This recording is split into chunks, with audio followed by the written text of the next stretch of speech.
కథ పేరు చిన్న బాతు ధైర్యం. ఒక చిన్న గ్రామం పక్కన ఓ పెద్ద చెరువు ఉండేది. ఆ చెరువులో ఎన్నో బాతులు ఉండేవి.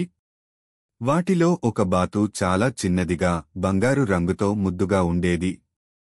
అందరూ ఆమెను చిన్ను అని పిలిచేవారు. చిన్ను చాలా భయపడే బాతు. ఎవరో గట్టిగా మాట్లాడినా నీటిలో దూకి దాక్కునేది.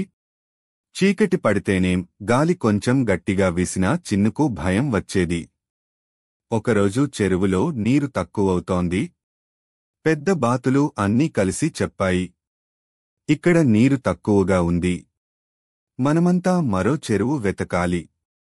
అందరూ బాతులు గుంపుగా బయలుదేరాయి. కాని చిన్ను మాత్రం ఆగిపోయింది. అడవిలోకి వెళ్ళాలి అంటే భయపడింది.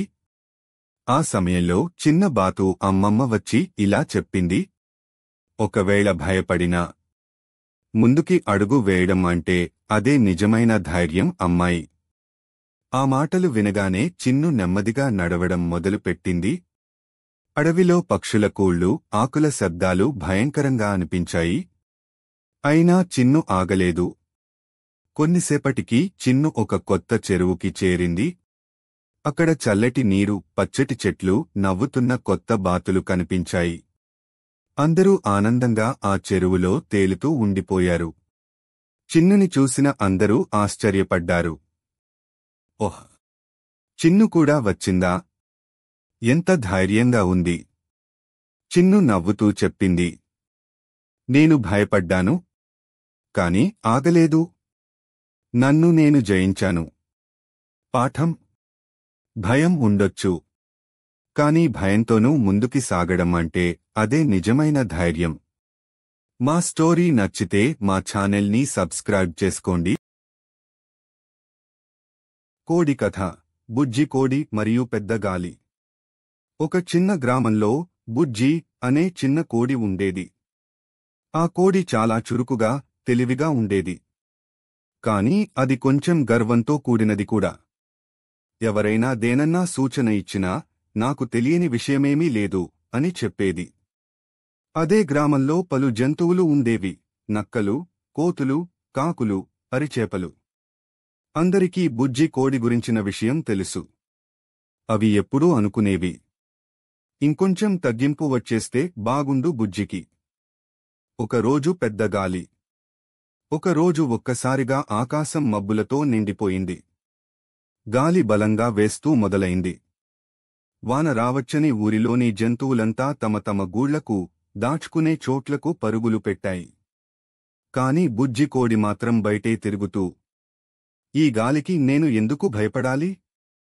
నేను బలవంతురాలిని. చిన్న గాలి నన్నేమీ చేయలేం అని గర్వంగా చెప్పింది.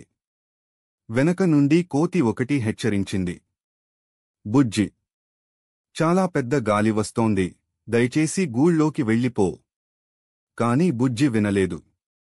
పెద్ద గాలి ఉద్ధృతి. కొద్దిసేపట్లో గాలి బలంగా వేయడం మొదలైంది. చెట్లు ఊగిపోయాయి. కొన్ని ఆకులు, కొమ్మలు కూడా విరిగిపోయాయి. అప్పుడు గాలి బుజ్జిని ఒక్కసారిగా లేపేసి కొంత దూరానికి తిప్పేసింది. బుజ్జి భయంతో అరిచింది, అయ్యో, నేను తప్పు చేశాను. నా గర్వం వల్లే ఇదంతా జరిగింది. ఇలా చెప్పుకుంటూ ఎలా అయితేనైనా గాల్లోంచి పడకుండా కొంత సమతుల్యతగా పక్షిలా పరిగెత్తి ఒక పొదల మధ్యకి చేరి దాక్కుంది. మళ్లీ ఇంటికి. గాలి తగ్గిన తర్వాత బుజ్జి మెల్లగా బయటకి వచ్చింది. దానిమీద దుమ్ము, ఆకులు అంటిపోయి ఉండేలా ఉంది. మిగతా జంతువులందరూ చూసి ఆశ్చర్యపోయాయి. కాని ఎవరూ ఎలాంటి కామెంట్లు చేయలేదు.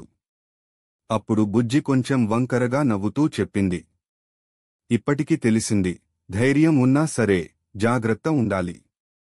ప్రకృతిని తక్కువ అంచనా వేయకూడదు. అందరూ చప్పట్లు కొట్టి బుజ్జి మారిన తీరు చూసి ఆనందంగా నవ్వారు. ఆ రోజు తర్వాత బుజ్జి కోడి మరింత వినయంగా, జ్ఞానంగా ఉండింది. ఈ కథ చెప్పే బోధన: తెలివిగా, ధైర్యంగా ఉండాలి, కాని అది గర్వంగా మారకూడదు. ప్రకృతిని, పెద్దల మాటల్ని గౌరవించాలి.